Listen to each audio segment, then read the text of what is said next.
Good morning, dear audience and our distinguished guests. Welcome to DEIK, Turkey-Denmark Business Consul EU Talks, which the topic is food security and sustainability in post-corona era in Turkey and Denmark. Our audience and our distinguished guests, our plan is to start with my remarks and continuing with General Consul Anette's remarks and with the presentation of Ayşin Hanım, General Director and Chairperson of Director General of Agricultural Enterprises, continuing with Ayça Akat, Turkey Country Director of CHR Hansen, and Dr. Umut Köroğlu, the Country Director of Turkey of Novozymes and Middle East and Africa Commercial Director. So today the topic is quite challenging. We have faced and we are now facing a COVID-19 pandemic, and the post-COVID era will be to a certain extent much more different than what we are facing up to now. So the food security and sustainability is the topic. We will be having our experiences and correspondences by mutual parts and having the experiences on after and projections in after COVID-19 era. So I would like to start with the presentation and a summary of our business consul on Turkey and Denmark.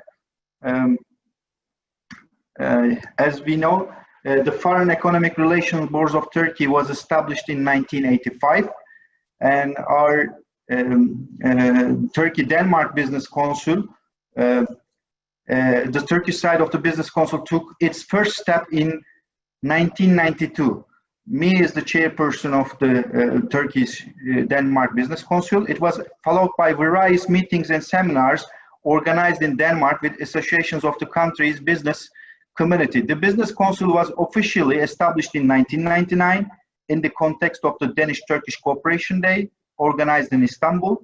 And the founding protocol was signed by the Ömer Perçinel, founding chairperson of the Consul, and Svend Henriksen, deputy CEO of the Confederation of Danish Industry.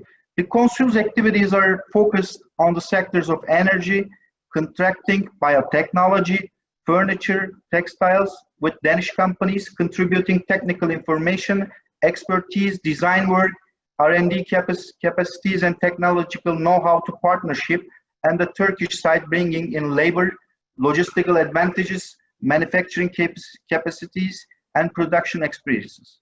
Besides providing a platform for productive partnerships, the Consul also works on the promotion of the green economy concept in industry, agriculture, and the construction sector. The business consul devotes activities both to large corporations and to small and medium-sized enterprises, and presenting the Danish technology and experience to its partners in Turkey in the sectors of renewable energy, localized heating, energy efficiency, biotechnology, agriculture, and animal husbandry, on which Denmark is a leading country in the world, and also expanding the ongoing cooperation between Turkey and Denmark on textile among the Turkish and Danish small and medium enterprises in the sectors of machinery, manufacturing, building materials, foodstuffs, and durable consumer goods. Our activities of the Consul in March 2017, it was a roundtable meeting with the members of the Parliament of Denmark. In September 2017, mayor delegation to Denmark on waste to energy and district heating. In March 2018, Denmark country presentation at the Özyeğin University in Turkey in Istanbul. In 15th of June 2020, it was the DEIK webinar EU Talks, which is going to be held today, and our future coming activities is the DEIK Interconnected Business Series with Denmark in cooperation with DI, and frequent meetings with Danish ambassadors and consul generals to Turkey, also Turkish ambassadors to Denmark. So after having a brief information about the Turkey-Denmark Business Consul, I would like to start with my remarks on the topic which we're going to having discussions and our distinguished panelists correspondences and experiences on this food security and sustainability era. As we all know, due to COVID-19 pandemic, border closures, quarantines, and market supply chain and trade disruptions are restricting people's access to sufficient and diverse and nutritious sources of food, especially in countries hit hard by the virus or already affected by high levels of food insecurity. Both lives and livelihoods are at risk from this pandemic. Though in some countries the spread of the pandemic has been slowing down and the cases are decreasing, in others COVID-19 is resurging and continuing to spread quickly. This is still a global problem calling for a global response. In any scenario, the most effective will be the poorest and most vulnerable segments of the population, including migrants, the displaced, and those hit by conflict. Countries in protracted crisis also suffer from underinvestment in public health, which will amplify the pandemic's impacts. Some 820 million people around the world are experiencing hunger, consuming an insufficient amount of calories for a normal active life for a long period. Hunger impacts everyone negatively, but it's particularly damaging on children's growth and development. Its effects are irreversible and carry long-term implications for our future and sustainable development. All we know that the pandemic will eventually retreat, but we still don't know how fast this will happen. We also know that this shock is a somewhat unusual as it affects significant elements of both food supply and demand. The significant slowdown of all economies of the world, and especially of the most vulnerable ones, as unemployment rates have risen and COVID-19's economic impacts will be felt more, will make countries, especially food import-dependent countries, struggle to have the needed resources to buy food. In turn, as demand for food will decrease over the next months, prices should be going down in 2020, and thus this will have a negative impact on farmers and agriculture sector sustainability development. As of now, disruptions have been minimal as food supply has been adequate and markets have been stable so far. However, we have already seen challenges in terms of logistic bottlenecks, not being able to move food from A point to point B, which have by mid-May largely resolved, and likely there is less food of high value commodities, including example fruits and vegetables, being brought to market. As of June, we still expect disruptions in the food supply chains, especially in the high value commodities, meat, fish, milk, fruits and vegetables, and the restrictions of movements as well as a basic aversion behavior by workers may impede farmers from farming and food processors who handle the vast majority of agricultural products from processing. Shortage of fertilizers, veterinary medicines and other input could affect agricultural production also. Closures of restaurants and less frequent grocery shipping diminish demand for fresh produce and fisheries products, affecting producers and suppliers. Sectors in agriculture, fisheries and aquaculture are particularly also affected by the restrictions on tourism, closure of restaurants and cafe and school meals suspension. What is also worrying is that at the end of 2019, a further of 183 million people in 55 countries and the territories were found to be exposed to acute food insecurity, not yet at a crisis level, but outing them at the risk of slipping into crisis levels if faced with a shock or stressor such as the COVID-19 pandemic. Indeed, if COVID-19 cases proliferate in countries home to millions of people experiencing acute food insecurity, many of those public health and social protection systems face capacity constraints and the consequences could be drastic. So, coming to the topic, we all know that the food security and sustainability issues are much more crucial than ever. So I would like to give the word and the floor to Anette, our General Consul of Denmark to Istanbul, and continue with her valuable experiences and the comments on the topic by contributing to Denmark's capabilities and experiences on the food security and sustainability. Thank you. Thank you very much, Emrah, and let me first take this opportunity to congratulate once again the new board of the Turkey-Denmark Business Council. We are delighted to see all of you there, and we are looking very much forward to continuing our cooperation. Of course, it's been a little challenged in the first months due to this Corona crisis, but I'm sure that we will have ample opportunity exploring Danish-Turkish relations during the next coming years that you are in the chair. So on Denmark and the Corona crisis, we were hit pretty hard in the beginning, but as Turkey, Denmark closed down very effectively and was closed down for a couple of months very effectively, which means that now actually it's very parallel to the way it's developed in Turkey, because now Denmark is also opening. All shops and cafes and restaurants and companies are opened, and this today actually the civil servants from the east part of Denmark are also allowed back in the office, which means my colleagues back in the foreign ministry in Copenhagen are now also allowed to go to work in the office in a controlled manner, where not everybody will be working at the same time, but recognizing that things are moving in the right direction. In Denmark, we are seeing less and less infected, and we have a very effective test strategy where you, with your Danish ID card, can go and book an online time. I did that myself when I landed in Denmark last week, and within 2 days you have the result. So a lot of more people are being tested, and the borders open today between Denmark, Germany, Norway and Iceland. Denmark is still a little bit reluctant to open internally in the EU, not to speak of any third countries outside the EU. So we're following this very closely, because of course it's interesting also in respect of Turkey and our Turkish-Danish relationship. But so far I think we need to probably wait until the end of August until we see a full opening of the Danish borders. There are a lot of exemptions to being able to enter Denmark, and business purpose is one of them. So if you can document you have a meeting in Denmark, you can enter Denmark, of course, with the kind of visa that you like.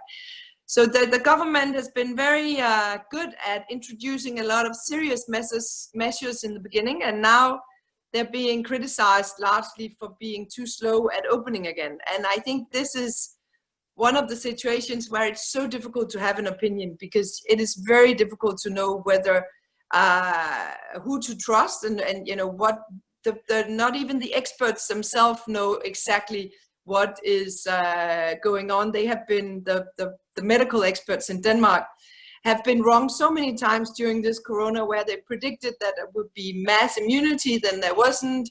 They predicted that we would have much more infected, so it would be there would be pressure on the hospitals. That didn't happen either.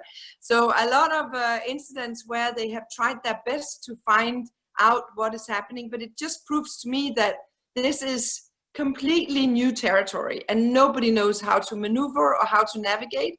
And I think we just have to compliment both the Danish and the Turkish government for being just in time and actually taking all the relevant measures that should be taken to combat this epidemic. So we have a good chance of getting back on track and continuing with business in both of our countries.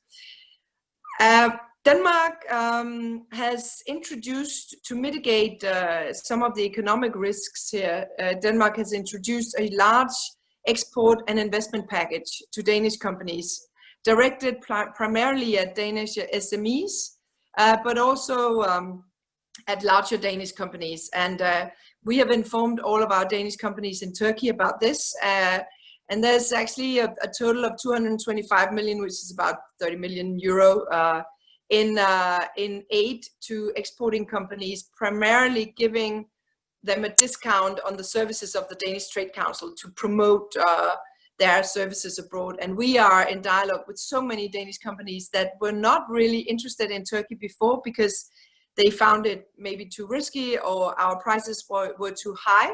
Where with these new incentives, we actually see a renewed interest in the Turkish market, which I find very positive. Because of course I'm a huge believer in the Turkish market, and I'm absolutely sure that the Turkish economy will bounce back as it has done time after time. And now, therefore, is a fantastic opportunity for people to invest in Turkey and to invest in building a business in Turkey and building partnerships with Turkish companies. So we are spending a lot of our time advising Danish companies on how to do this within the various sectors. And of course, sustainability is in the forefront of everything we do. I'm sure you all know that Denmark was the first country to announce that we would be CO2 or 70% CO2 neutral by 2030, as a sort of a pioneer in autumn last year. And the Corona crisis, to some extent, has made it easier because we haven't consumed so much. So for a while, it went really well with the emissions. But now, of course, when everything comes back on track, the dialogue becomes even more important on how do we together ensure that we continue the good signs from these 2 months where we haven't consumed so much, and how can we introduce much more sustainable technologies. How can we, within food security, of course, but also within energy consumption, water consumption, which is also part of the food production sector. So in my mind, all the sectors that can benefit from sustainability and are becoming more sustainable, they are sort of interconnected in a way. If you don't look at the way you consume energy in your food production, you're not sustainable, even though you may be organic or you may be using less fertilizer or be looking at other elements of sustainability. You still have to look at your water usage, your energy usage, and how to combine the best technologies from Turkey and Denmark in achieving the most optimal solutions. And I think that is our task the coming years, to identify the needs in Turkey and find out where are the Danish innovative solutions that we can help introduce. And with this new package, also there's a huge discount on trade delegations. So we are expecting a trade delegation to Turkey next year in Q1, which will be on energy as sort of and sustainability. And I'm looking very much forward to that, because this is the first real delegation to Turkey for a while, due to the political turbulence in Turkey. We haven't been able to really get any high-level Danish officials to dare to go to Turkey, even though we are telling them that it's perfectly safe. So, but there is absolutely a new willingness now from the Danish companies and the Danish industry to visit Turkey. So I'm looking very much forward to that. We have also a new incoming ambassador. On 1st September, we will welcome Mr. Danny Anand, who is our current ambassador in Iran right now. And he has a huge appetite for trade. So he has instructed me to make sure that I meet everybody relevant within, he meets them within the first month of his ambassadorship. So he will be coming to Istanbul, and we will be organizing events with him so he can be introduced to the Turkish-Danish Business Council, but also, of course, to Danish companies and to the relevant Turkish stakeholders and partners and companies that we are all engaging with. So I'm looking very much forward to that. I think he will be a good follower for Ambassador Olling, who has done a fantastic job in the 4 years that he was the Danish ambassador. And I'm also looking forward to you know, re-engaging with the Danish or the Turkish ambassador to Denmark, Mr. Kenan İpek, who's a good friend, and introducing him to the Danish ambassador and getting reconnecting on the Danish-Turkish business issues that we were actually doing quite well with before this whole Corona crisis turned our lives upside down. My final remarks will just be that sustainability is, of course, in the forefront of everything. And if there's something we have learned from the last couple of months, it's that we all need to contribute, but also that it's possible. You know, from one day to the other, people didn't drive anymore, didn't consume anymore, didn't use so much waste anymore. These kind of lessons that we learned because we were forced to, I think we can very easily implement some of these things in our daily lives going forward to make sure that we continue the good trend of consuming more wisely and more sustainably. And I'm looking forward to contributing to that. my trade team, whom I'm sure are all on this call today. We are 7 in total in the consulate in Istanbul. We are here to advise all of the Turkish and Danish companies that are interested in doing business with Denmark.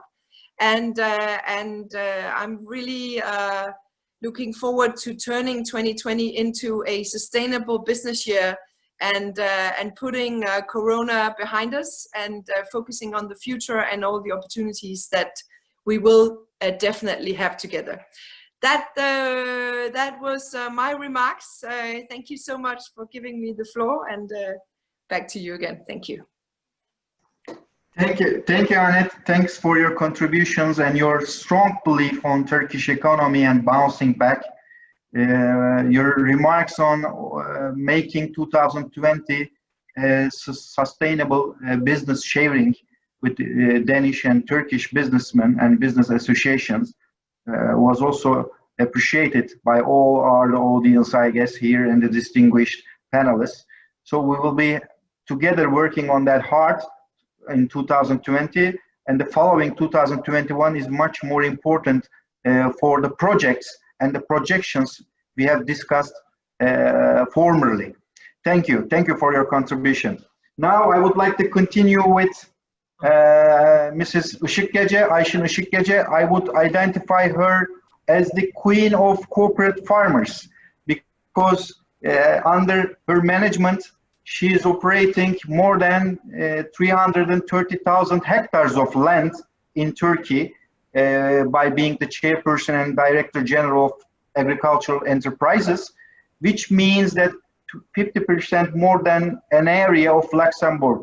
So the floor is Ayşin Hanım's, and she's also spent many years on the retail sector, and she knows the shelf on this perspective of consumer size. Now she is in this 0.0, starting with the seeds and breedings and the cattle and the agricultural production, and know both sides of the business and both sides of the chains. So Ayşin Hanım, the floor is yours. Thank you very much, Emrah Bey. Good morning, everyone. I am Ayşin Işıkgece, General Manager and Chairperson of TİGEM. As Emrah Bey told, I started TİGEM 2 years ago. I am coming from private sector. Last 28 years, I worked in the retail sector. That's why it's really good experience for me in under government. It's first time I'm working under government organization. I'm very happy to be here. Thank you very much for inviting us. The COVID is a big trouble around the world, you know. I will try to give you information about our activities, first of all. I would like to mention about TİGEM. First, TİGEM is the biggest farmer, as you told, in Turkey. It has a history of 700 years. We are under the authority of the Ministry of Agriculture. We have 17 farms in different locations. You can see on the map. We are producing certificated seeds and livestock, as you told Emrah Bey. We breed cattle and sheep and provide them to the farmers. We are trying to increase the quality of agriculture in Turkey. We also have Arabian racing horses, and we have gazelles, goats, and dogs. We are protecting their genetics. This is one of our important tasks under TİGEM. TİGEM is an example for Turkish farmers. There are huge investments and technologies in our farms. We are a market leader. Our share is 37%. Last year, we had 37% on seeds as a share, but one year before, in 1918, it was 30. We increased our share. We are the best on the market about quality. Each year, we sell 170,000 tons of cereals. This year, we started new project. The first one is the local vegetable project. We started planting 6 different national seeds in our farms. It can be good possibility together with Denmark. We can make a trade. We are open to make trade about our all articles. It can be a really good possibility for the both countries. We started a great campaign, which is called Native Seed Project. It's really important project, maybe you heard before. We have collected the forgotten seeds from the villages and planted them. We are trying to protect these seeds, and lastly, we started producing cannabis. Cannabis is really important topic also nowadays, you know, on the world. This is the new trend, and because cannabis has a great industrial value, and we are working about this article to produce industrial cannabis seeds in our farms. And now we can talk about the pandemic. In the first weeks, there was a great chaos. The countries stopped exports, as you know. There was a panic buying in everywhere. It was something new for everyone. The three organizations, FAO, WHO, and WTO, made a joint call for supporting small farmers, expanding aid programs, focusing on bottlenecks, keeping on global trade, and now allowing food inflation, not allowing food inflation. So what we did in order to be ready for the pandemic, we made an action plan. Now I will give you information about this plan, which we did. We took every health measure in the farms. Our ministry started new policies. We held campaigns for the benefit of the people. We never lost contact with the farmers and the sector. It was really important for us. Maybe we spoke together with you, Emrah Bey, during the pandemic. Each and every day, we spent 7-8 hours in front of computer with the help of Zoom, together with all sector. We made meetings in order to understand what's happening on the market. It was really useful for us. I mean, suppliers were together with us, sector by sector. All retail groups were together with us. And we understood the stock of the articles, which type of difficulties we have in front of us. We were really checking the market. And after checking the market, of course, we made a meeting together with the other ministries in order to take some decisions, important decisions. And it was really fast decisions we did during the pandemic. We formed a science committee within our ministry. We established products desk and followed the harvest and yield figures. We took our actions according to these figures. For example, when we checked the figures of lemon, because of new harvest was in September, we noticed that the stock will not be enough. So we limited the export. It was really important topic during the pandemic. Maybe we checked from the newspapers and the other things. The lemon prices were 20 Turkish lira beginning of the pandemic. And we understood that our stock is not enough. And we were sending these articles to Russia and the other countries. And together with Trade Ministry, we had a decision to stop send articles to the other countries, and the price decreased from 22 for 5 Turkish liras. It was really important topic and also important decision which we had. It was only one example.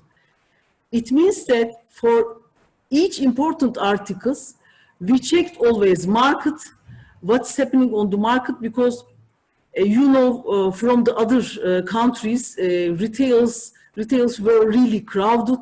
Everybody rushed to the retail groups and they bought something, and it was really important to have article. Stock was really important topic. We applied all possible measures for preventing the spread of virus, and also we published the booklets and distributed to all producers. I mean, in order to give them the conscience and also informations, what's happening on the market. We had a lot of leaflet, booklets, brochures. We gave them information. We started joint efforts with TÜBİTAK for developing a vaccine. We provided empty lands to the producer free of charge for increasing the production. We were not late still, beginning of the corona, and we made a production there.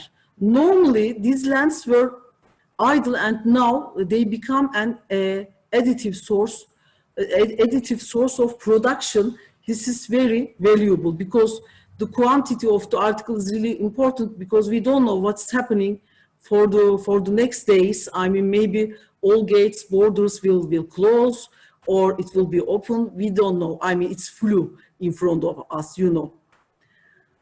Our ministry donated 75% of the seed price in 21 cities. TİGEM also sent 4,000 tons of seeds to 5 cities. We came together with the sector with video conference meetings, as I told. We listened to the problems of the market. It was really crucial for the market. And also, when we discussed together with the suppliers, retail groups, private sector, they were really happy to have close contact together with us. Travel permits were given for seasonal workers. The government supported the farmers with subventions. Loans were made easier for the farmers and producers. We made a 20% increase in our purchase price of wheat and barley. There was a surplus in Sivas and Sibrim due to stopping export. As you know, for Sivas and Sibrim, we are sending these articles to the European countries mainly. And beginning of the pandemic, the gates were closed, and we had a lot of stock in our hand. We put a fixed price for them in all markets. We work together with market in order to finish that stocks, because you know they are fresh. We should sell in the short term. Finally, we finished all the stocks. This was a good example for solidarity. We established a small facility and started producing masks in our farms. For TİGEM, especially, it was a good example. The wife of the workers, they started to produce masks, because you know it was not easy to find masks. And for the other my farms also, this example, we made a producing mask in our facilities, because also we are using and it wasn't enough from the market. That's why we did by ourselves. We established a digital agricultural market called DİTAP. Maybe you heard, I mean, 29th of April. Yes, we made a lancement about that topic. It's really important because face-to-face communication is not easy during the pandemic. That's why this is really important project, DİTAP. With this platform, our farmers find market of their products, and our consumer will have a good quality products. Small producers are not crushed. We have more than 10,000 members of DİTAP nowadays. Every day it is increasing. It is really good platform to become together about supply and demand, to find market for the food article, especially. Now we made lancement for the phase 1. Now we are working for phase 2. All animal products will come in, and the articles will enlarge. Unfortunately, we have seen long supermarket lines and empty shelves during this pandemic. We did not experience such things in Turkey, but we understood again that food is really important. So we started another campaign in coordination with FAO. The name of the campaign is Save Your Food. We want to be confident for the future. Food is important, we know this. So we need to decrease the waste as much as possible for everyone. It is really important topic, you know. We will continue about our project, and also we are open to make trade with Denmark.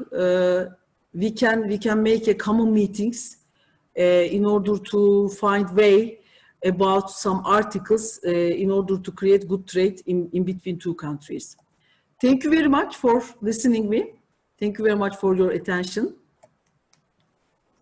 Thanks, Ayşin Hanım, for this valuable presentation. TİGEM is, of course, the biggest player in agricultural production and having the responsibility to be a model in Turkey for the farmers. Being the corporate farmers, TİGEM has inaugurated the DİTAP, Digital Agricultural Market platform, which also enables us for the post-COVID era, which makes our farmers and stakeholders in agriculture sector to meet in the same platform, which also the digitalization of agriculture is also a point and a very crucial point and a very crucial target for TİGEM. Thanks, Ayşin Hanım, for your contribution. And the waste from your presentation is one of the most crucial points. You know, the cliche statement that we have to grow more than 50% for coming 2050. But looking at the fact that coming from the farm to fork, we have approximately 45% of loss and waste in the whole chain. If we can reduce this loss and waste chain up to 5%, this means that we don't necessarily have to grow more than 50% than ever to feed this coming population. So waste and loss is a great issue. All the campaigns, all the things that will attract consumers' awareness on that point is crucial and much more appreciated and being supported by all stakeholders and by us and all the farmers. Thank you, Ayşin Hanım. Our next distinguished panelist is Ayça Hanım, Mrs. Özyıldırım from CHR Hansen. CHR Hansen, as all you know, is a reputable company for more than 145 years of history back and is the most sustainable company on its expertise. So the floor is yours, Ayça Hanım. Thank you very much, Emrah Bey. I hope you have a full screen. Yeah.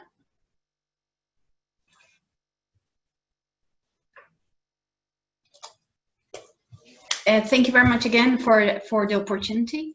As Emrah Bey stated, Christian Hansen has been selected the most sustainable company in the world. And I will come to that. But today the topic is very much on food safety, food security, and sustainability, especially after the post-corona.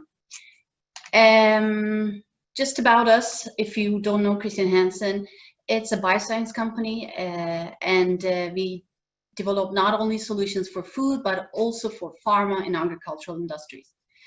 And it's not a new company. It's 146 years old, and we hope to continue this way. Regarding sustainability awards, we actually got nominated by Corporate Knights as #1 in last year, and we are #2 this year. The first one is also a Danish company called Ørsted, and they are in wholesale power business. The reason why we were actually nominated, actually selected, was that 82% of our revenue contributes positively to the UN goals. I will come back to the UN goals, and we work especially on focused on 3 of them very much. When you look about the world problems, we need to think how to feed 10 billion people by 2050, as it was just mentioned, and to do this in a sustainable way. Actually, the 60% of the global consumers are worried about climate change, and they're right to do so, because we waste so much food, and actually there's also losses in supply chain and otherwise. And if that would be a country, it would be a country, the 3rd biggest contributor to the greenhouse gas emissions after US and China. So it's a big thing. And actually, if we reduce that, we would also feed more people naturally. So some of the global challenges are, firstly, there are a lot of people to feed. and this has to be done in a sustainable way. The food production should be also sustainable. Secondly, the 1/3 of all food is wasted, so it's a big thing.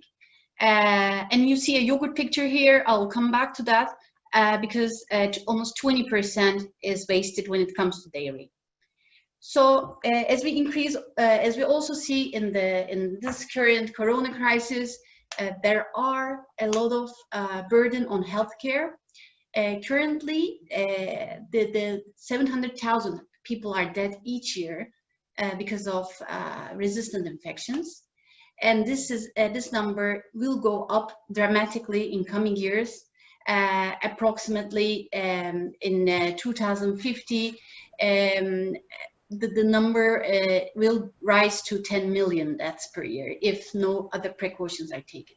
So Christian Hansen basically works in to find solutions to these three main problems. And as you can see on the slide, there are 3 UN SDGs are listed here that we work on, that we specifically work on. So today the topic is food waste, and why should we reduce food waste?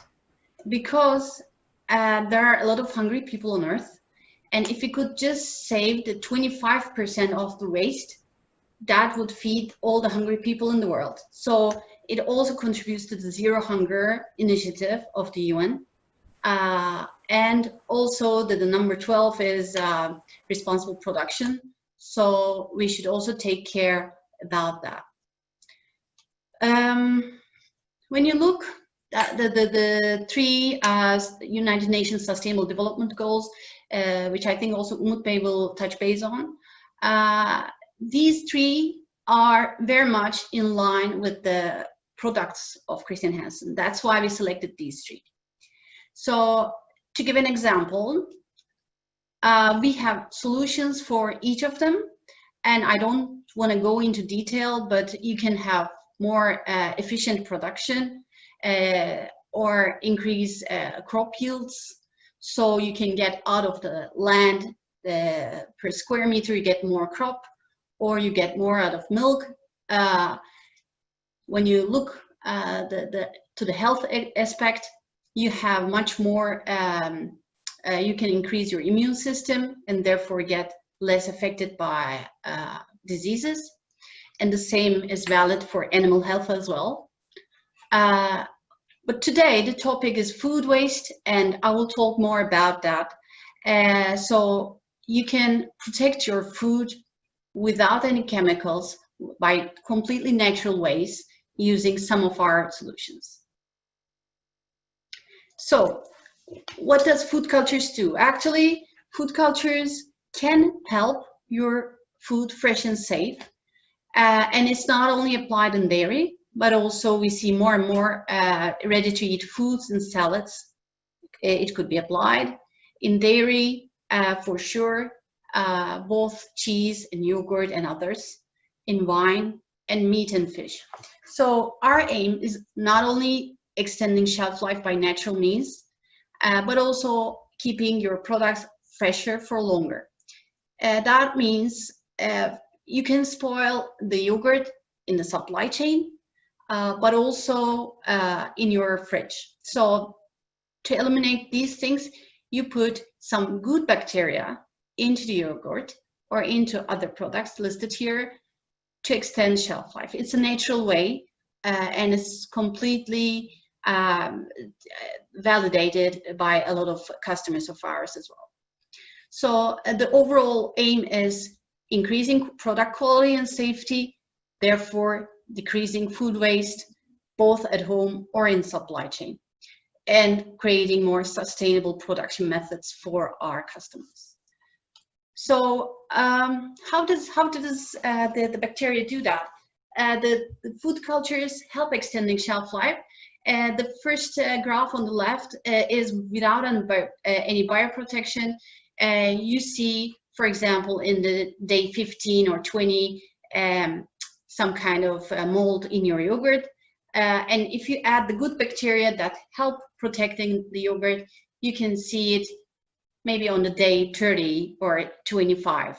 So it just shifts, it adds another hurdle to protect what you have produced nicely. So coming to waste, actually 30% of the yogurt waste could be reduced with that.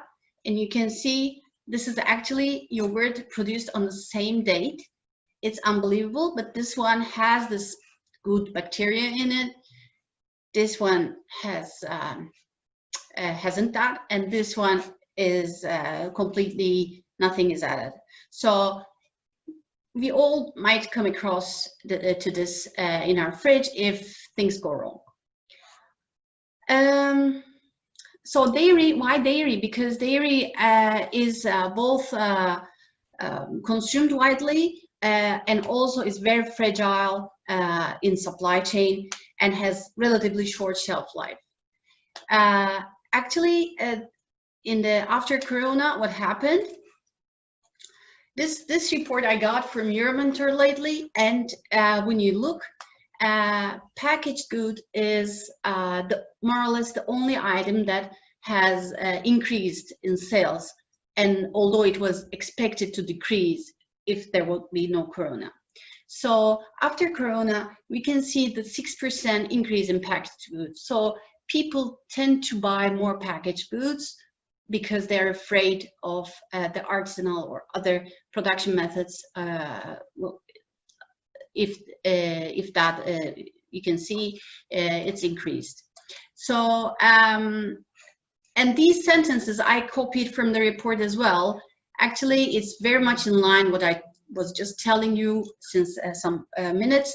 So in the short to mid-term, after COVID, is expected to change consumer priorities. Food waste, animal welfare, food security will be frontlined much more than ever. The healthy eating will become more important. So actually, what we think of natural, healthy, reducing food waste is very relevant to discuss right now. So I will just show a movie. I hope I can do it technically, but we will. I will just stop sharing and share again, and I will come back.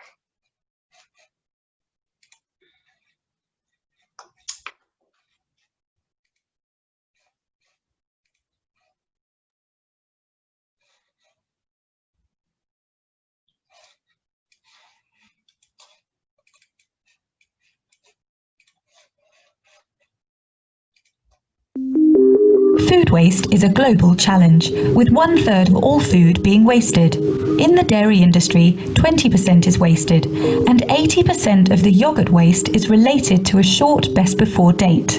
Christian Hansen has identified a set of good bacteria and combined them into bioprotective cultures that help dairy products stay fresh for longer and reduce food waste in an all-natural way. If these bioprotective cultures were applied to all yogurt in Europe, it could reduce waste with 30% simply by extending the shelf life. A study commissioned by Christian Hansen and reviewed by leading European researchers looked at the socio-economic impact of extending the shelf life of yogurt using natural means. The study looks at the environmental impact, what could happen to food waste throughout the supply chain, and also looks at economic incentives for the different actors within that supply chain. One of the key findings from it is that there are situations, highly plausible situations, in which there are economic benefits for both dairy manufacturers and retailers, while still reducing food waste across the supply chain. I think this study could have a real positive benefit. It could be a real catalyst for change. It could be that spark that gets dairy manufacturers and retailers to adopt a natural method for extending the shelf life. I think that increasing the shelf life maybe 3 or 4 days would definitely make a difference for stores like these. If the shelf life of yogurt gets extended. Görüntü yok mu dediniz? Unfortunately, we couldn't see. We could only hear. Baştan başlatayım çünkü güzel bir şey. Tekrar deniyorum.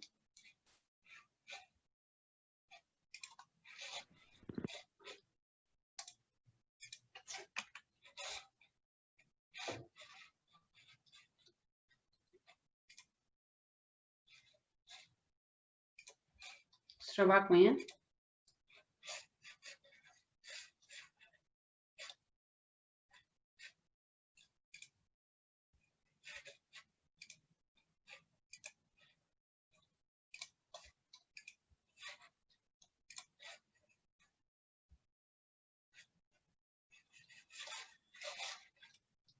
Evet, bugün şansımız yaver gitmedi herhalde olmayacak. Sorry about it. But I think it's quite clear that reducing food waste has an impact.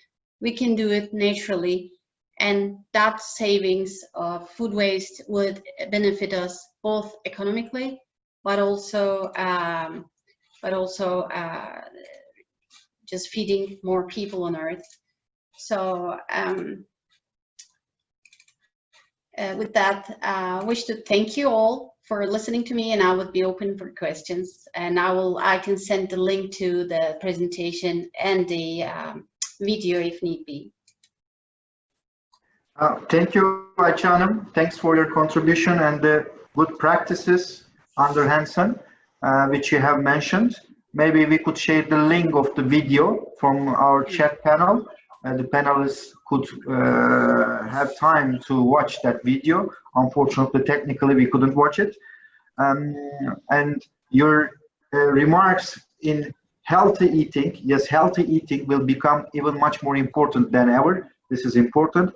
Food waste, animal welfare, and food security will be front lines. This is what we are also experiencing during COVID-19, and after COVID-19, we'll be having much more keen on food security and food waste issues. Thanks for your presentation. We will be keeping touch in the Q&A session with you. And now our final distinguished panelist is Dr. Umut Köroğlu, the country director of Novozymes. Novozymes is also a very reputable international global company. Is committed to help solving 3 problems. Before Umut Bey will be mentioning, I would like to remark 3 global challenges, which is climate, water and sustainable production, and consumption. So Novozymes is the championship and leader of biological solution in its era. And the floor is yours, Umut Bey.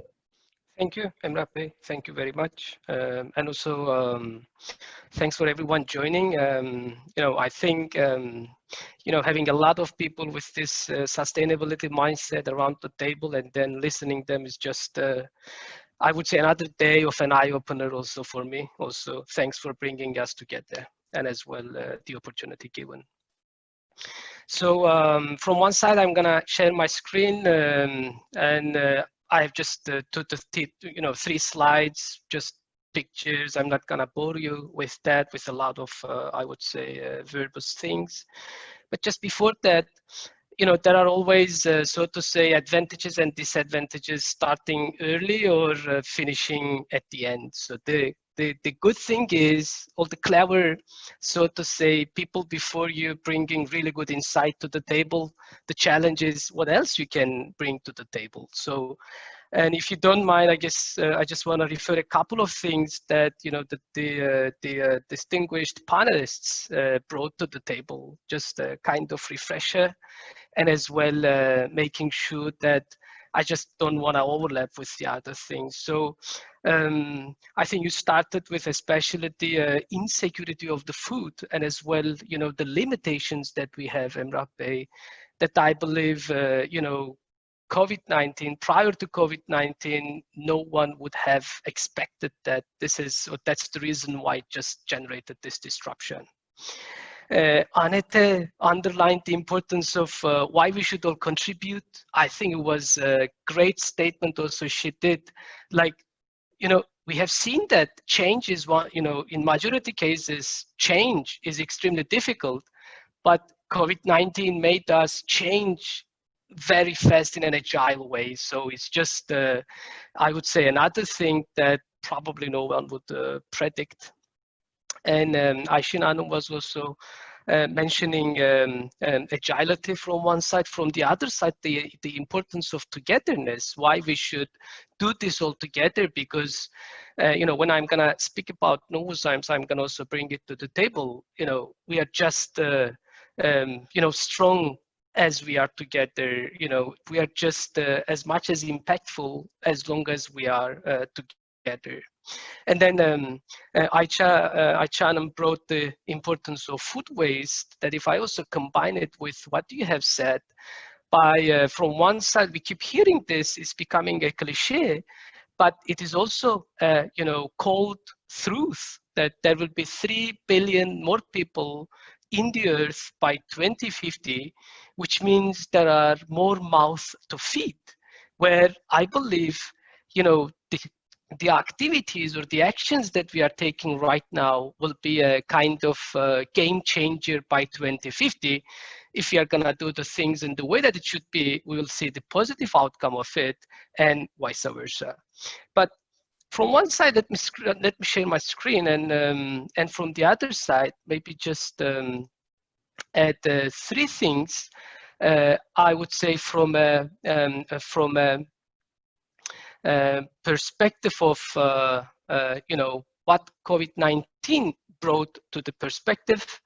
One is, by the way, you see me looking at my left and right, and I have multiple screens and notes here and there, so don't, sorry for that one. You know, one thing I believe COVID-19 proved is still we are so vulnerable. So, you know, the supply chains that we have, you know, is, you know, the healthcare systems, like that's also the reason of all these lockdowns, immediate lockdowns, we still are vulnerable. It just showed us how vulnerable we are. The other thing is, you know, we keep speaking about generating supply chains which is self-feeding itself, or which is self-sufficient. And another thing, you see, you know, when we look at, for example, grain markets, majority of the grain products are being produced in one part of the globe and then being delivered into another. And when your supply chain is disrupted, the borders are closed, there is no way that you can bring it and feed your people. So that's why in sustainable ways, we just need to make our countries self-sufficient. So I think this is an eye-opener to, I don't know, every part of every stakeholder, or all the stakeholders in a country, be it governmental, non-governmental, you know, the corporations, whoever they are, you know, this is a true eye-opener and another reason why we should work together. And the other thing is, you know, the probably like, you know, prior to COVID-19, we were so much on digitization and, you know, how we can use the digital on, you know, mining the data, working on the data, generating outcomes with it. But we also understood that, look, still the large part of food and beverage and agricultural industries are, you know, on a kind of manpower base. So you just need to have your manpower. You just need to have your manpower also in perspective, and you just make sure that you just produce from one side, and from the other side, you just got back to the production and then bring it to the people. That said, I hope now you see my screen you know, the beginning of my presentation. If you know, with that opportunity and maybe a kind of you know, so to say, long introduction, I'm not gonna spend too much time on Novozymes. It's not because that we really don't do great things, but we just definitely do. And I just want to spend some time on the reason why we do that. So, you know, all of us, the ones in, working in the, so to say, the corporations or in the professional business life, we keep speaking about the missions and visions of our companies and, what we are delivering from products and services point of view. When it comes to Novozymes, we call it as purpose, or so to say, the reason why we do this. And we are also a Danish company, like all the other Danish companies. We are also extremely purpose-driven, sustainability-driven. And, the basic reason why we do this is mainly, we just aim for better lives. So this is why we do that. And the world is growing. It's becoming more and more difficult to be able to secure these better lives. And we just, with our all biological solutions, all of our products are either enzymes or microbes that we find it from Mama Nature, we call it. And all this, so to say, natural part of Mama helps us, producing these enzymes, these microbes, and then bring it to the people together. And that's the reason why when Ayşin was mentioning togetherness as well, Emrah, I was just, well, yes, it is impossible if we are not in this together. So as said, we from one side have our purpose doing things, and from the other side we are also from the United Nations Sustainable Development Goals. We also have some focus areas among these, so to say, 17 elements in here. Ayça has mentioned, a couple of those, especially the 3 of them, and how Christian Hansen, focuses on those. I'm going to also speak a little onto this, but all in all, if we look at the 17 different development goals or SDGs, Novozymes is focusing mainly 6 of it, given the nature of it as business, given the nature of what we do. So they are, we are just having, so to say, initiatives around zero hunger, which is the second one here. And we also have, initiatives on climate action, on quality education, on clean water and sanitation. For example, clean water is a strategic opportunity area for Novozymes, it is also even not a business area for us. We just focus on it because by 2030 and 2050, we know that water will become clean water, and reaching to clean water will be a difficulty. We also focus on responsible consumption and production, and like many Danish companies, we proudly also focus on affordable and clean energy. That said, if we keep speaking that biological answers or biological solutions are our core, so to say, business, it is also worth to say that we have 3 divisions in our organization that each of them are focusing on certain, so to say, business areas. One of them is called agriculture and bioenergy, where we have our enzymes and microbes for improvement of agricultural and bioenergy products or industries. Then we have food and beverage, and we call it as household care and technical industries, which is the enzymes and the microbes mainly we use for, hand washers, dishwashers, textiles, water treatments and all that stuff. That said, and given the context, I'm gonna spend time on speaking the areas which is for today's perspective falling under food and beverage, bioagriculture, and animal health and nutrition. But when you look at these, and also maybe referring to so to say, the growing population by 2050, and the pressure it is putting into the supply chain, into the production, when we look at our solutions in food and beverage, the solutions that we have are mainly for, improving the, the efficiency of production, is so to say producing more with less, so to say, and also, enabling products to be, remaining longer in the shelf life. Good examples came from Ayça for yogurt production on biopreservation. Another example could be bread, like, majority of the breads that we have purchased from the shelves of supermarkets, they have a certain shelf life, and it stays fresh in the shelf.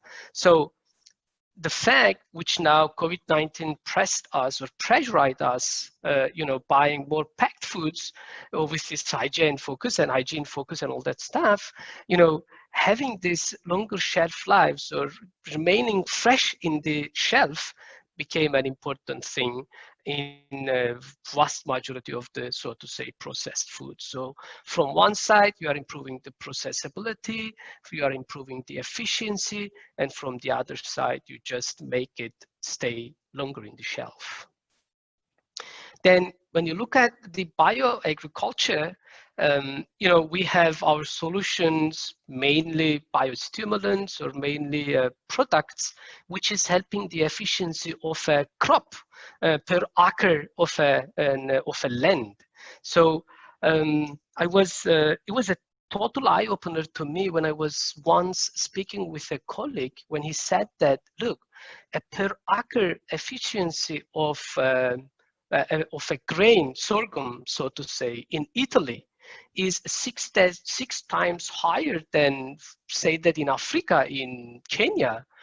Well, I just thought that, look, we have the land, but we don't have enough, so to say, efficiency to produce the right amount of the product, and probably not with the right, so to say, quality parameters. So now when you look at what we have products that we just coat the seed of any kind of grain, that this seed becomes more, so to say, tolerant to the adverse conditions, be it, I would say, overheat, be it over cold, like then, or, so to say, it makes the seed more tolerant to these adverse conditions, and with this way you just increase the efficiency or increase the total output from a per acre of a land.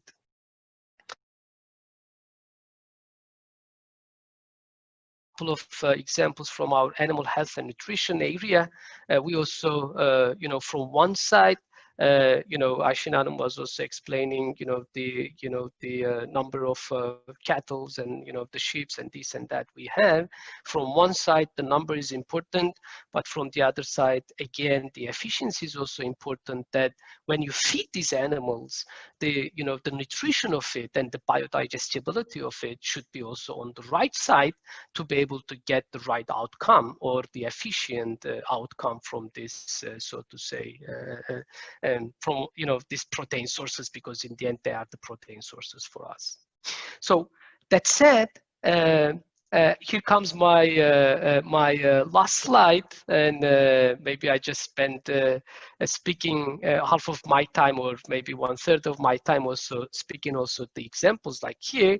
But as you can see, this, so to say, this these 17 sustainability goals, one way or the other, just given these 3 examples, are connected to the Novozymes products one way or the other, from zero hunger point of view, from food waste point of view, and also as underlined, producing more with kind of less point of view.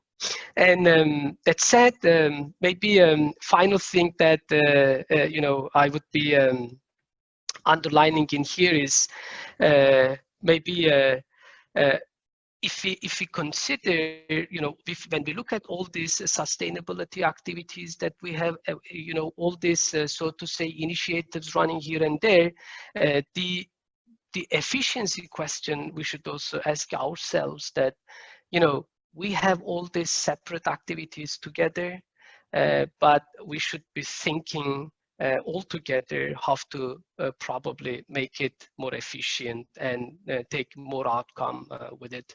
And I just want to close with our, so to say, positioning that we, from one side, look for a better world, and having this one is just continuously possible, continuously with rethinking tomorrow. So let's rethink it and then look for the ways of doing it better. With that, maybe I'm a little over time. You never know when I speak sustainability, Emrah, if it is, sorry for that one. But with that, back on to you. And thanks for listening. And thanks everyone being here around the table. Thank you, Umut Bey. You're quite good at timing, this time at least. You were sustainable. Regarding the topic sustainability, your timing was sustainable enough. Your remarks, your highlight was BioX solutions, refreshing the shelf, fresh for longer, biosolutions, bioagriculture, and seed tolerance. Seed tolerance is very crucial due to these climate changes. And climate changes will be affecting our own productions, the whole world's production. Approximately, the food prices will go up 84% according to FAO's reports in 2019 in the following 20 years. So climate change, coming from the fact that COVID-19 made us much more aware about the risk and the uncertainty. The climate change also is a big issue, which is also having unfortunately a positive correlation, a strong correlation between risk and uncertainty, which means that seed tolerance is very, very crucial. And the BioX solutions, which also European Union Green Deal is also keen on these bio solutions for the following years, which means that I know that Novozymes, coming from the years of 2014 with the BioEg Alliance, with a company, global company, you're trying more than 100,000 trials, plots of trials in hectares, in huge quantities, the biosolutions for inputs for good and healthy agricultural production. So thanks for your presentation, and let me continue with Ayça and try her yogurt applications for extending shelf life of yogurt. And let's try the video again, and then we have 3 questions to be answered. I will divert the questions to you to each our distinguished panelists. I will try again. Please tell me if you can't see it. We will.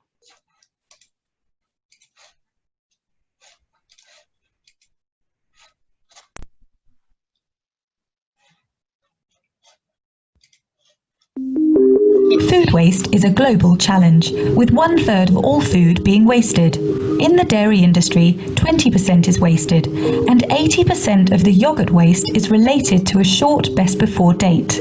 Christian Hansen has identified a set of good bacteria and combined them into bioprotective cultures that help dairy products stay fresh for longer and reduce food waste in an all-natural way. If these bioprotective cultures were applied to all yogurt in Europe, it could reduce waste with 30% simply by extending the shelf life. A study commissioned by Christian Hansen and reviewed by leading European researchers looked at the socio-economic impact of extending the shelf life of yogurt using natural means. The study looks at the environmental impact, what could happen to food waste throughout the supply chain, and it also looks at economic incentives for the different actors within that supply chain.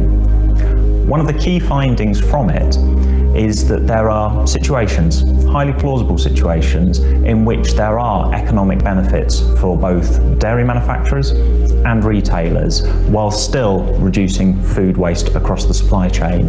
I think this study could have a real positive benefit. It could be a real catalyst for change. It could be that spark that gets dairy manufacturers and retailers to adopt a natural method for extending the shelf life.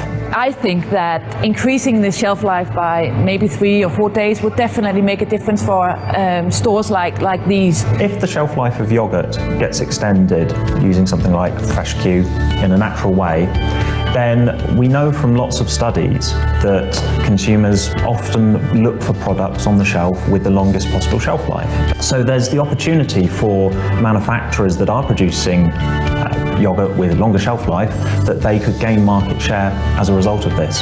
Dairy manufacturers, retailers and regulators, they all want to find solutions to reduce food waste, but they're all asking the same question: what do consumers think? To answer the question, we had an independent agency set up a consumer panel where they tested products with a longer shelf life, all naturally. Sie haben heute einen Joghurt getestet, der eine längere Haltbarkeit von 7 Tagen hatte. Was war Ihr Eindruck über diesen Joghurt?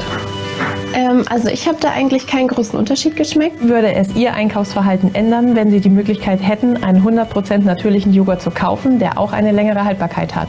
Wenn der Joghurt aus 100% Naturstoffen besteht und dadurch eine längere Haltbarkeit hat, würde ich auch mehr Joghurt kaufen.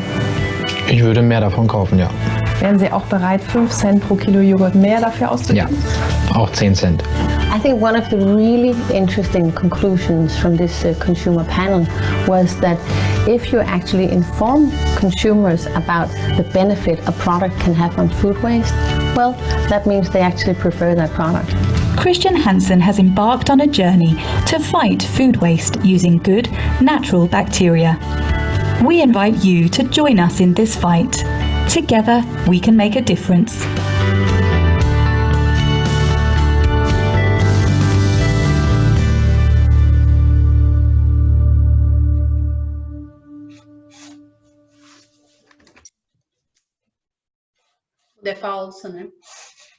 Ayça, thanks for sharing. It was worth trying it for the third time. Yeah, anything extending shelf life, anything contributing on food waste is much more appreciated than ever. What we are aware after COVID-19 post-era, we have seen that fresh for longer, extending shelf life with bio-solutions, natural solutions will be much more discussed and will be much more on the table during coming years. So with your permission, I would like to have our audience's questions and start with Ayşin Hanım. And the question to Ayşin Hanım, there are actually 2 questions. One of them was a recent question. The first one, how does Turkey secure and sustain national food security in terms of food variety and storage, optimum volumes and geographical storage locations? This is the first question. The second question, Ayşin Hanım, is from Niels Lurch Peterson. In your presentation, you spoke about vaccines and one of the slides, and which kind of vaccines and was conducted and what was the effect? The second question was that. The floor is yours. Okay. For the first question, we are promoting licensed warehouse in our country, as you know. Our aim is to stop product waste, decrease shipment cost, and taking trade under registration is really important. Also, we are providing a price market stability. Our capacity is about 5 million tons. We have 91 companies in 130 points. The government is also giving subventions for the farmers choosing licensed warehouse.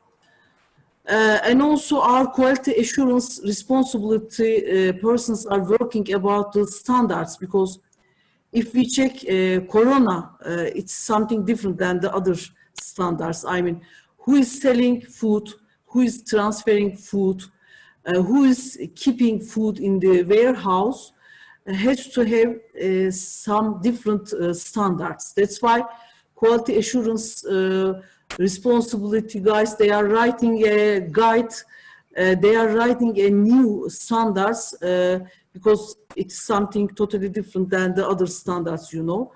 And it will help us about the keeping that food or selling these foods or transferring these foods, it will be really important for us, because there is no example for the other countries also. It's something new, and it's protecting us from the corona effect. About vaccine, to be honest, I am not too much deep, but we are working in some different departments. I mean, under agricultural organization, we are working, and also the other ministries, they are working about vaccine. And nowadays, they are discovering some new things. They are making some trials on horse, especially, in order to see the result. But what was the last situation on the vaccine, to be honest, I'm not clear now. They can follow the news on magazines, and the others we can distribute if we have something new. Thank you, Ayşin Hanım, for your explanations and the recent updates on the two questions. Also, Turkey, with geographical opportunities, is having the opportunity to depot more than 2.5 million tons of potatoes in Nevşehir region, where there is under cave, digged under cave natural depots. We approximately keep our potatoes and potato tubers for up to 2.5 million tons in Nevşehir region, where we know as Ürgüp and Peribacaları for balloon sailing. The geographical location is also a touristic location, but the other side of the location is well known with naturally warehousing of potatoes.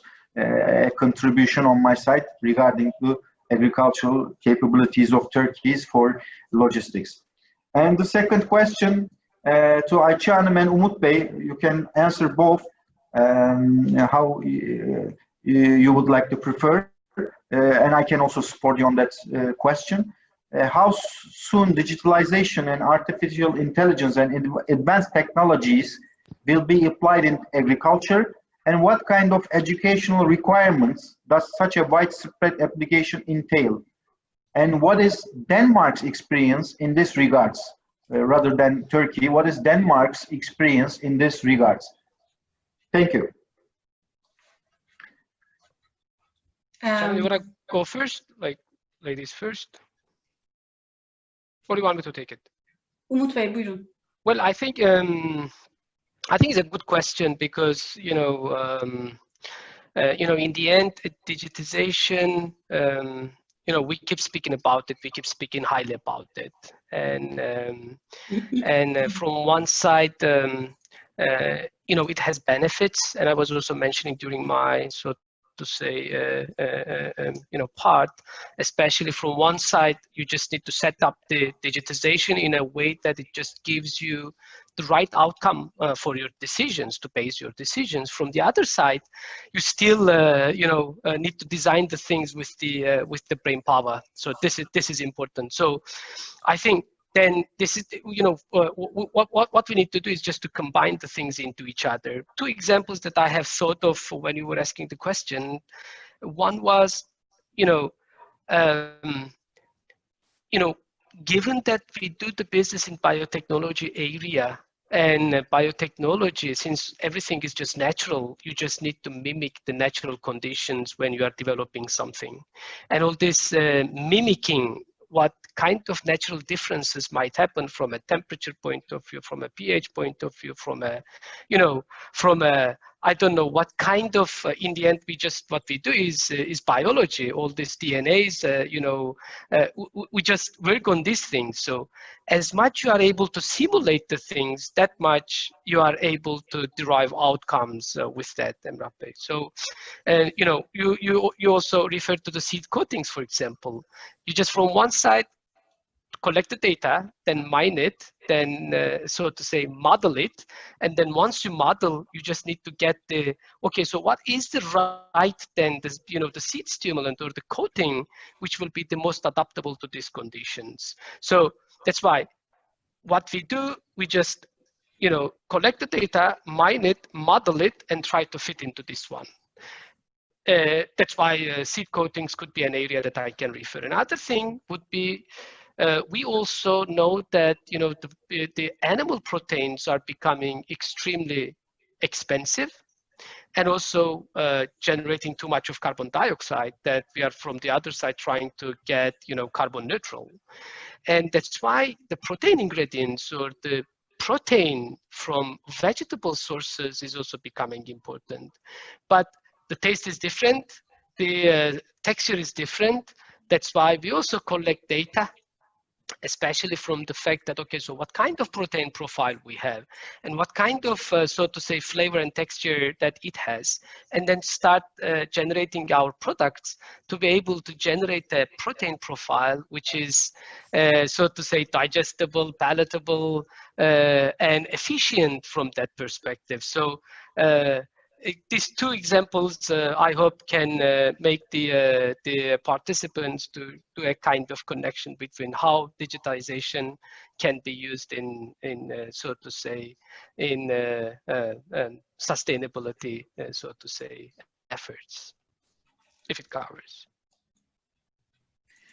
Thank you, Umut Bey. Maybe I will go on with another question with Ayça Hanım. Before that, I also want to contribute on that topic. Industry 4.0, which is also well known and coming up with the mass production, maybe not with the agricultural production. On the food chain side, on the food production side, yes, but for the agricultural production, still it is a debate. I always emphasize on the more than numbers, the philosophy of digitalization in agriculture, which means that human resources, which I call human precious, human valuables, human values, are still placing a majority role of the agricultural production, which means that you cannot digitize the whole chain of agricultural production 100%, which means that 80% of the farming in the world globally is being implemented by family farmers, which also results with not only an agricultural production, is a way of life, which means that you cannot digitize people's way of living by making all the chains in agricultural production like you make in the automotive industry or the other industries. So digitalization to a certain extent should be used as a platform and leverage in agricultural production, but cannot and should not change the way of people's livelihoods, which people in rural areas is aiming to have their lives and the way of life and gainings from farming. This is one contribution also on my side. Thank you. Emphasizing on the social aspect of agricultural production and agricultural population globally. So, Ayça, there's a much more specific question. If you don't mind, I would like to divert it to you. One of our audience. Yeah. Before coming to the next question, I could also say a couple of words regarding digitalization. Just regarding agriculture, actually, it's been used to some extent with drone imaging, precision farming, landscaping. However, that impact to our current business today is minimal. It could be game-changing in the future, 10, 20 years. We know that the Danish universities are looking into this, but we don't know how advanced they are at the moment. Regarding other services we offer, we use a lot of more of digitalization, not only in agriculture, but also, for example, milk collection, in phage, and in many other aspects. We start to use heavily the digital services because it increases speed and visibility. So that's just to add to your comments. Yeah, thanks for your contribution. While keeping with you, from Borga Aruta, is emphasizing on the importance of extension of shelf life of yogurt, but maybe there could be a hesitation or a concern from our consumer side, emphasizing on if shelf life will cause a shift on consumer demand for the larger packages, and this can keep the waste problem ongoing. What is your opinion about this?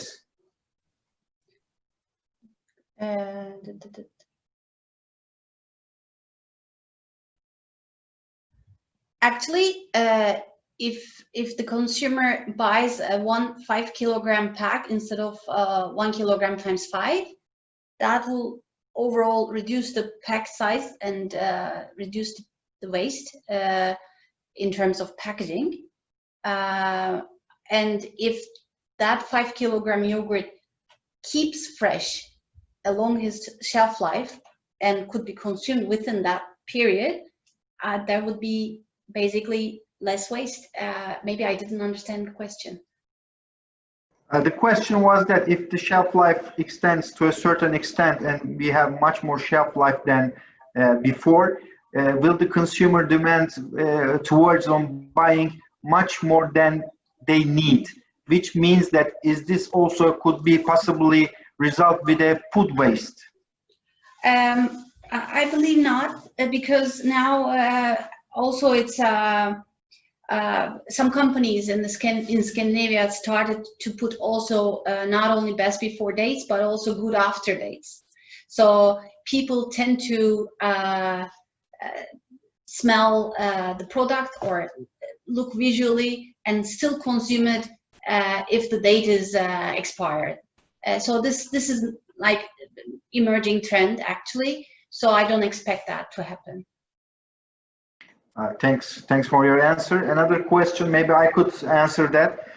Can you please share your opinions about recovery after corona crisis about food services with relevant technologies? Yes, we see in South East and Far East actually that the online fresh fruit and food categories is extended up to 40% of the whole online sales, versus we see only single digits in Europe in food categories. So there's a huge gap on this online platform for Europe countries and for Turkey even, and for the other rest of the world, that the humans, the consumers awareness and consumers interest on buying online services, which also needs to improve online platform deliveries in each country and each location,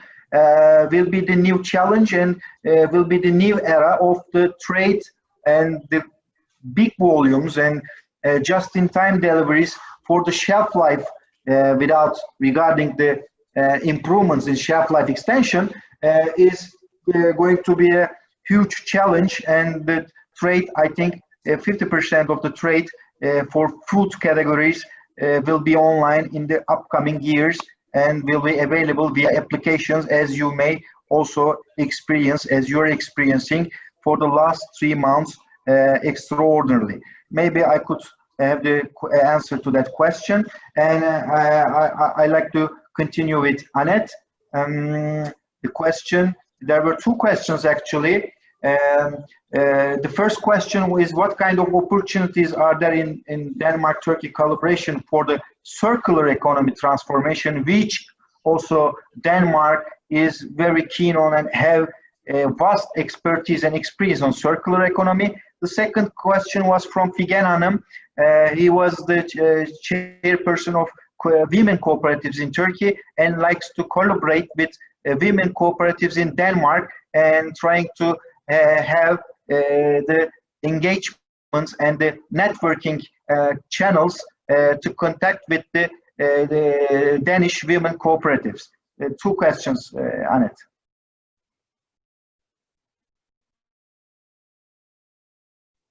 We can't hear you. Yeah.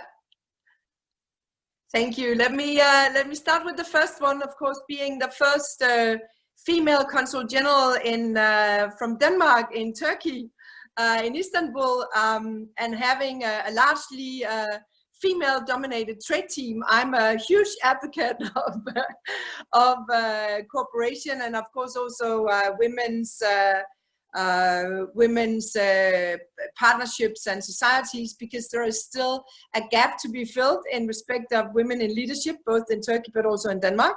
So I'll be more than happy to set up a meeting and continue this bilaterally, because I think, and just send me an email and we will react on that, and I will find out specifically what in Denmark could be of interest in this context. But we have a lot of different organizations in Denmark, a lot of women's societies, business clubs, all sorts of interesting activities for women in business that I can introduce to anybody who would like to be introduced to that. So that was that one. In respect of circular economy, I think first and foremost, it's really important to emphasize that this is just not a feel-good thing. This is actually really good for the economy. Circular economy is predicted, if implemented in Denmark fully, that transformation by 2035 would be able to increase our GDP with 6 billion euros. And net exports with 3 to 6%, CO2 emissions could be reduced with 3 to 7%.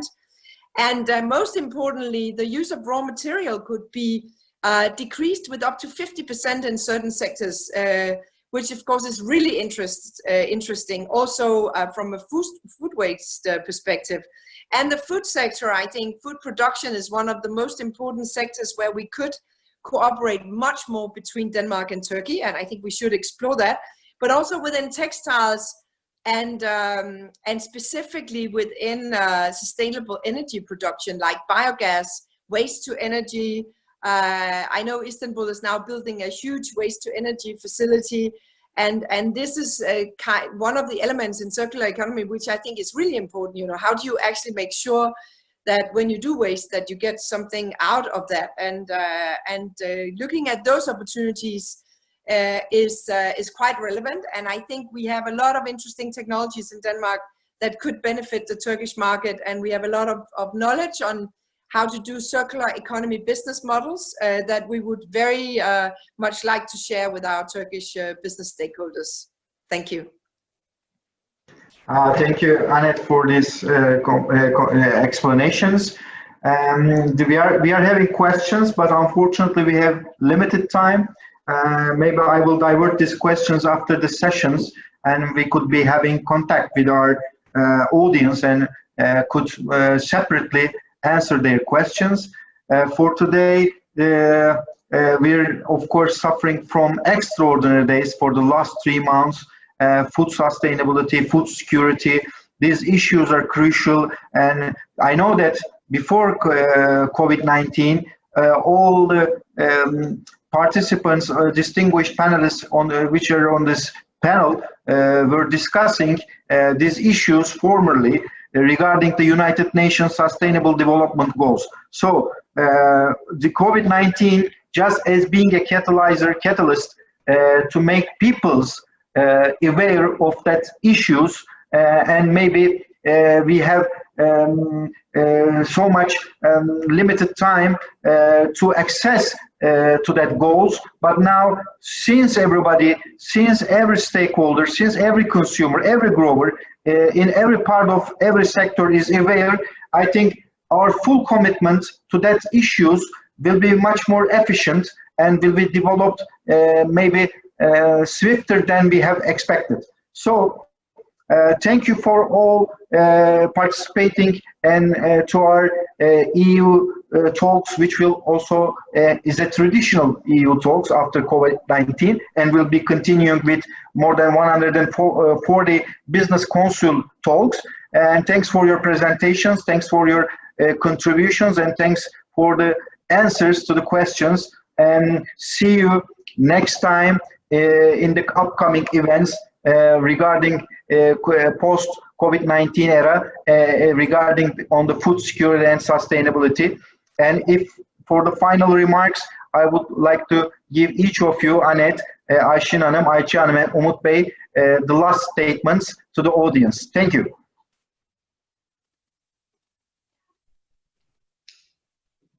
Thank you very much for the chance, and And I couldn't answer one question. I will write to the lady who asked the question separately.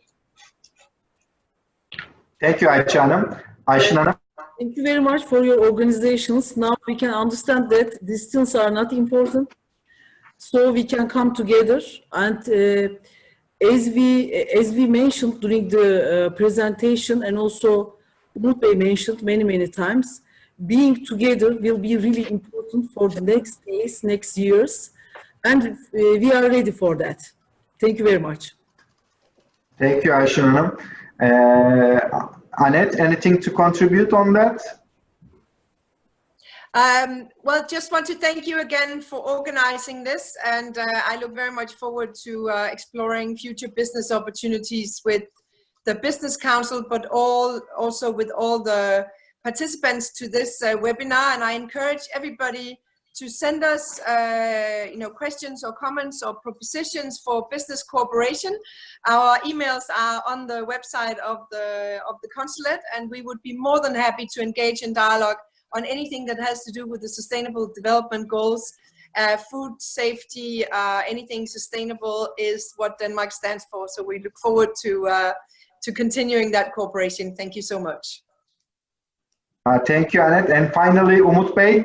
Well, I think nothing but just thanks, and just I want to concur on all the messages that the other panelists given. So thanks everyone.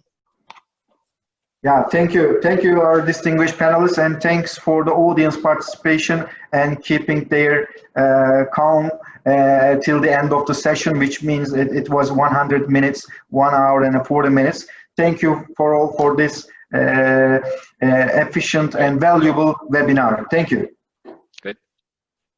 Cheers, everyone. Have a nice day.